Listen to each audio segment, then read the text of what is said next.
You are retiring in 6 months. You can see the end. The end is near. You can see the light at the end of the tunnel. You've been thinking about it. You've been researching.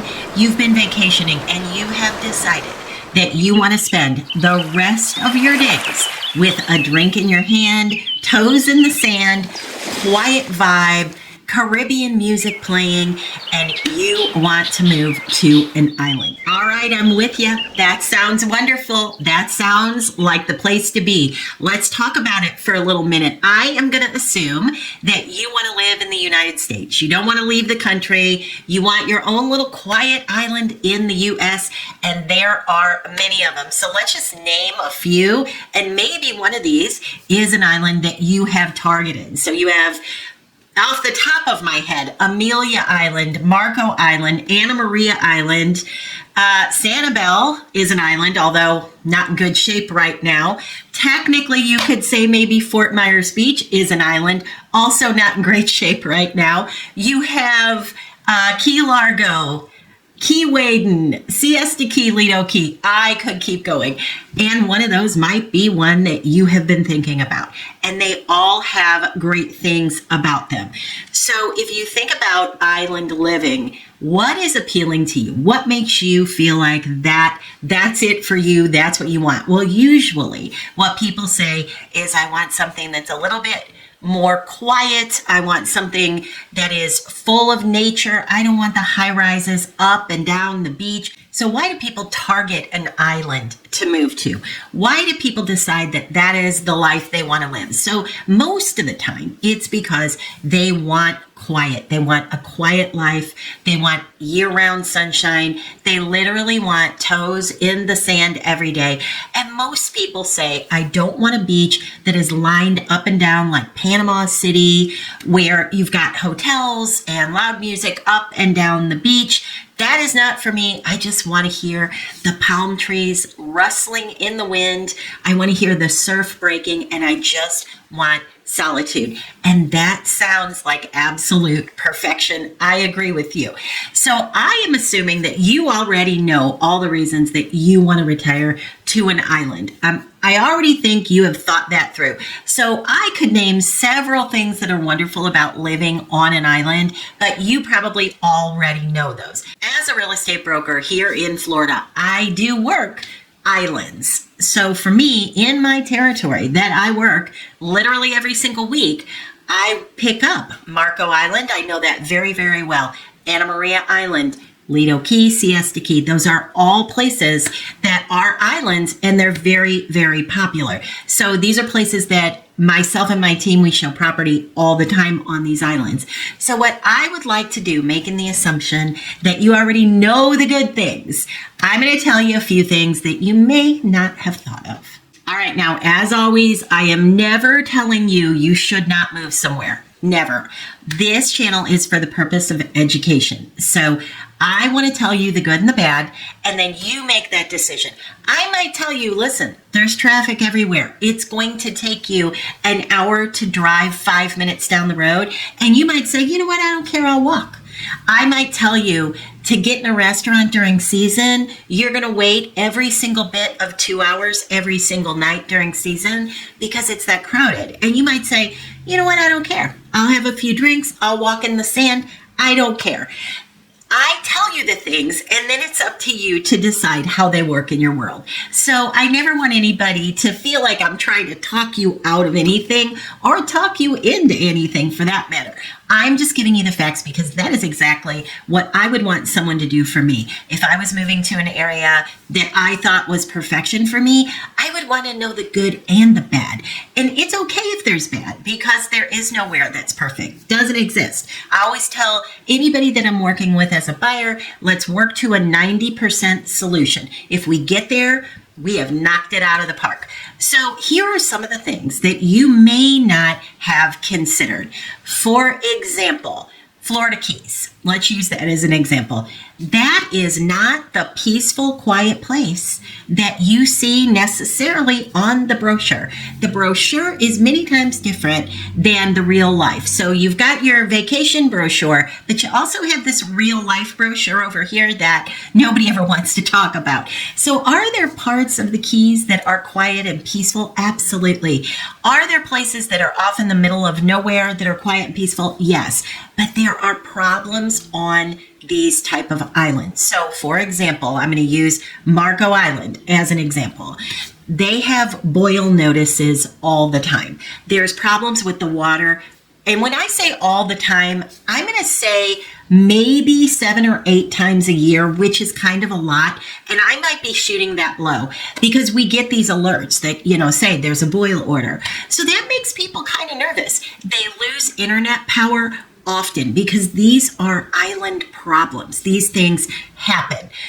Depending on the island that you're interested in, like let's just use Siesta Key for an example, Lido Key, one way on, one way off issues. So what happens when you get notice that you need to evacuate for a hurricane? Now, would you stay during a hurricane? Something like Ian, I was here during Hurricane Ian, and let me tell you what, that hurricane was on a different level. The wind, the sound of the wind, the howling. Imagine if you've been really, really close to or in the middle of a tornado. You know that kind of train engine that you hear, and then you hear that scary howling. Imagine if that went on for about 12 hours, because that's what happened. I mean, people were, I know this is horrible to say, but this is the reality of it. People drown in their homes because they didn't want to leave. They didn't think it would happen. They knew that they had all the things they needed, their hurricane windows.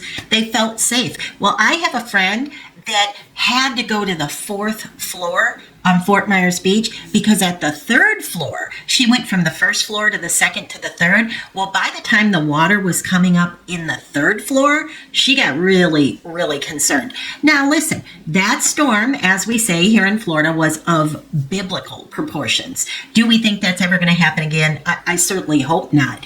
But we don't usually have storms like that. So you actually do have people that will still say, well, a cat 1, cat 2, I'm just going to stay. But would you?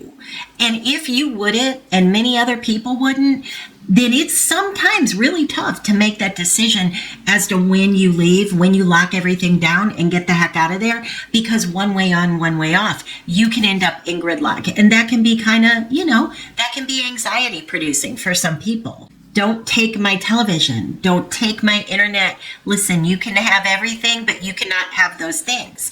If that is you, you're going to lose those things. Why? Because you can't dig down deep to bury lines. Why? Because you're going to hit water. So if the lines are above ground and we get even tropical storm winds, you could have some problems, and usually do. So those are things also that people don't think about. What if you lose power in July, August, September? It is really hot in those months in some of these islands, depending where you're living. If you're farther up north, maybe not so much, but I am speaking more specific to where you're going to find most of these islands: Southwest Florida, South Florida, over on the East Coast, that direction. So these storms will hit, even if they're just tropical storms. Many times you do still lose. You lose power, you lose internet, you lose cable TV, you lose satellite. Sometimes you lose your cellular service because it's just not, because the infrastructure is not quite the same as what it would be on the mainland. Also, most of the islands tend to be somewhere that people snowbird, meaning they live there 6 months out of the year, or maybe they only come and go 3 months out of the year. So for the most part, there's not as many people there, which is a really good thing for most people. You might be thinking, hallelujah, that is right up my alley. But during season, if everyone shows up during season, this happens on Marco Island, all of a sudden the traffic is absolute gridlock, and it's really tough to navigate. Fort Myers Beach is that way. Even now, even though it got completely, decimated during that hurricane, here we are a couple years later, more than 2 years later, and it's rebuilding. And even during this rebuild process, people are going to Fort Myers Beach. They're still going to Fort Myers Beach. It's beautiful. People are still going. They don't want to give that up. The traffic is unbelievable. unbelievable, even now when it's less populated. So that just happens. And if you're somebody that lives there, let's say 6 months out of the year or more, maybe you decided to live there permanently. You sold everything, you sold the farm, and you moved. You said, I don't care. It has to be better than where I am now. Well, if you in that first year are very used to you and your wife being able to walk to the grocery store and pick up the things you want, and it's a really nice experience, and you know everybody who works there, and then the snowbirds show up during season and they absolutely flood your cute little island, you have to be aware of that. And some of the islands that I mentioned at the beginning of this video, that does happen. Siesta Key, Lido Key, Anna Maria Island. There are some of the Marco Island, some of them that happens to, and people get really, really aggravated.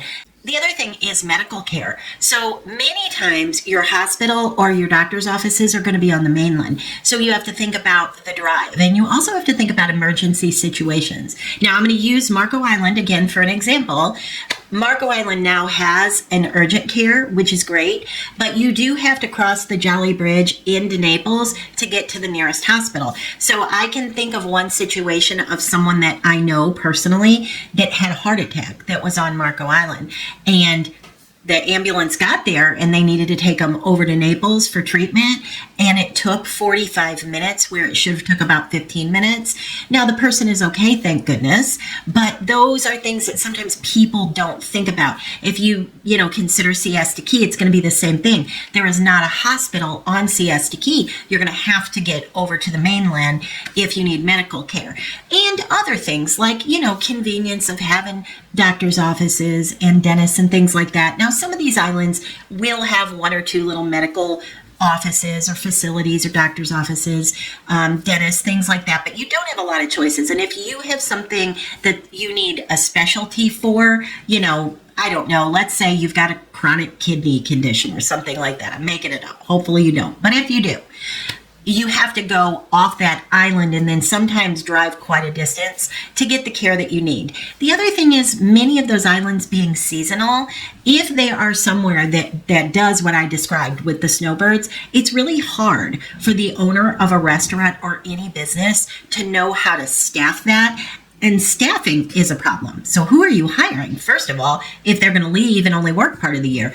But it's very, very hard for them to figure that out. So what happens on a lot of those little islands is the restaurants close or they have partial hours in the off season. So if you're the person that lives there, you might not like that. So I hope that gives you something to think about. And like I said, I'm never telling you these things to tell you not to do it. I'm telling you these things so that you can make a better decision. If I can be of help at all, please feel free to leave a comment below or reach out to me, call, text, email. All of my information is down there. I'm happy to help.